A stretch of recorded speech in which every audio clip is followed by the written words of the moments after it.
Alright, so what's up, world? Today is, I think it's Tuesday. I don't know what day it is because I haven't been to work in a few weeks, so I have no idea what day it is. But I know it's a weekday, so I think it's Tuesday.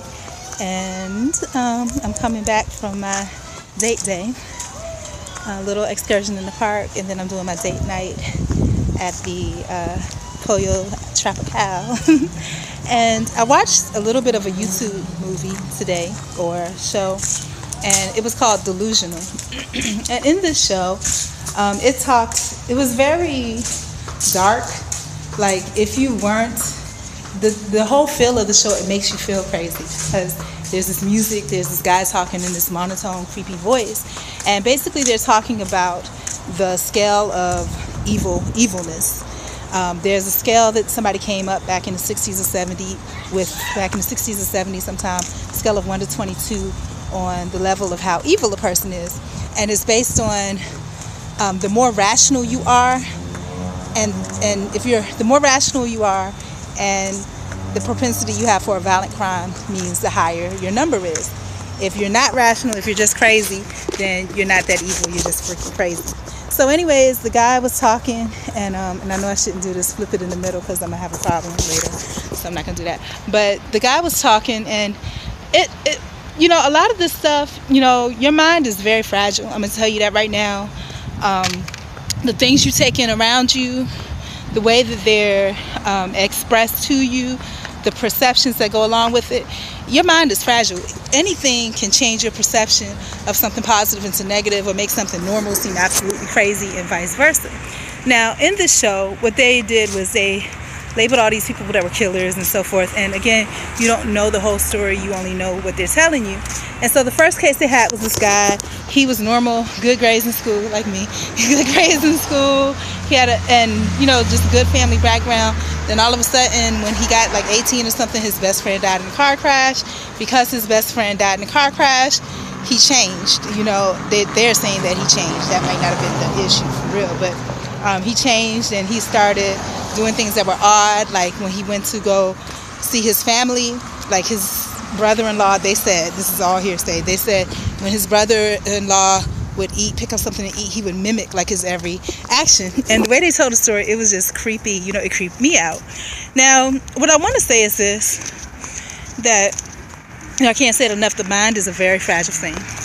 And just watching this show just made me feel creeped out, and it made me feel kind of creepy, like And what I wanted to say is, again, the things that you take in is very important to be careful of, because when I thought about this, there's a reason for everything, and you could either choose to rationalize it into something positive, or take it and just make it seem like, and the word crazy is so harmful, because when you say stuff like that, there's really no remedy for that.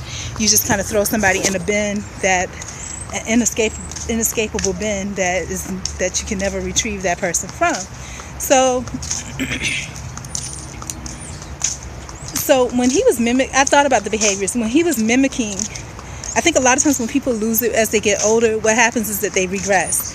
And I think what happened was that when he went back to his parents and he was mimicking his brother-in-law's behavior, this is a male that's his age, that's a part of his family. He's mimicking it, I think, to bring back to him a form of normalcy, if that's a word, a form of normalcy.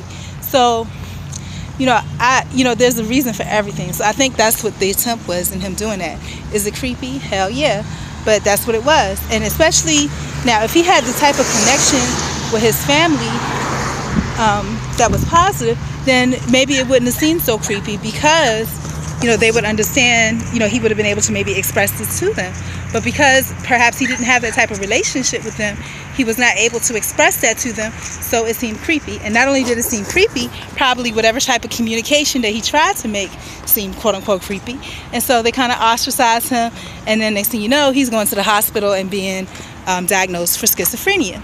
Then the little show went on to talk about schizophrenia and how they did the studies on the brain and that type of thing, and how when the people started out with schizophrenia, they had like less tissue in the back of the brain, but then it gradually got worse. And I'm thinking, this could be, you got to think analytically here, this can be anything. It could be because of whatever thought processes, ooh, these mosquitoes are biting the hell out of me, whatever thought processes that these people are going through. But in addition to that, it could be the medication that they're giving them. It could be the exposure to the type of equipment. you know? So, I mean, it could be anything. And a lot of times society puts you in a situation where, especially nowadays, everything is considered crazy, that when you think outside of the box, or you take into consideration things that are not kind of spoon-fed to you as an ideal belief system that you should have, you know? And so, nuts. Oh my God. So anyways, like I said, I'm trying to get dinner. I'm battling gnats. I've been bitten by numerous mosquitoes already. So that's just something to consider. You know, I didn't watch the whole thing because after watching a few minutes of it, I mean, golly, you know, you feel crazy because it's just the whole tone of the movie. The show is really dark. You know, it doesn't, a lot of these shows and things, it's not to bring about it's not to bring about understanding. It's to put forth a point of view and make you buy into it. For example, earlier today, you know, all these dating websites and things like that, you know, I get on occasionally, again, trying to find somebody that has the same type of mentality as I do. But, you know, a lot of times people fall short because I believe in chivalry and old school. Today is a total difference. So there was this one guy on the site, and he was very proud. He says, oh, you know, I work for a company that builds medical equipment. He was very proud of that. And I was just like, shame on you, because I'm thinking to myself, this medical equipment that your company is building, what exactly is the end result of this? You know, do you know exactly what you're doing? Do you know that you're building it? And he's saying something about, and it's what I'm hearing from people that are into this new technology thing, it's the same blurb that keeps coming out.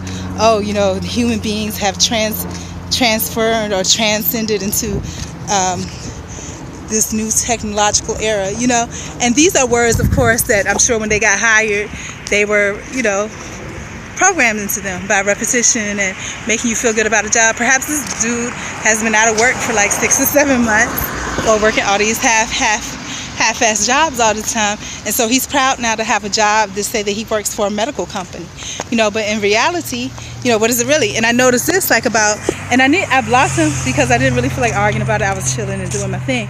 But, you know, these are the types of people that you really need to communicate and talk with, because this is where the learning comes in. So, and I noticed this maybe about 5 or 6 years ago, you know, and the reason I noticed it, and that's why I said everything happens for a reason, the legal situation, blah, blah, blah, all happens for a reason.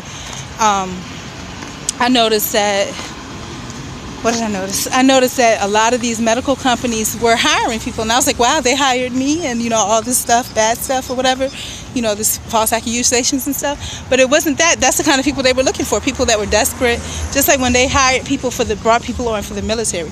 They were looking for people that didn't have any self-esteem, that would be like, okay, I really got to prove that I belong to this, whatever, so I have to really prove that I'm part of this professional world. So, you know, I was happy to get the job, but then more and more I started to see that all these people were like crooks and people with records and stuff like that, and they wanted those kind of people that didn't have a conscience, that was just doing whatever they're doing without any thought to it. So yeah, I'm at Pollo now. I'm not really hungry, but I'm gonna get a little something just to have something to do. And even if I don't eat it all now, just like yesterday I only ate like 2 bites, even if I don't eat it all now, I'll have food for tomorrow. I'm gonna try to get out every day, take pictures and stuff. And yes, I am fat. It's okay. I'm dealing with it. So peace. And I'll finish up this story later, starting with the guy on the Badu site.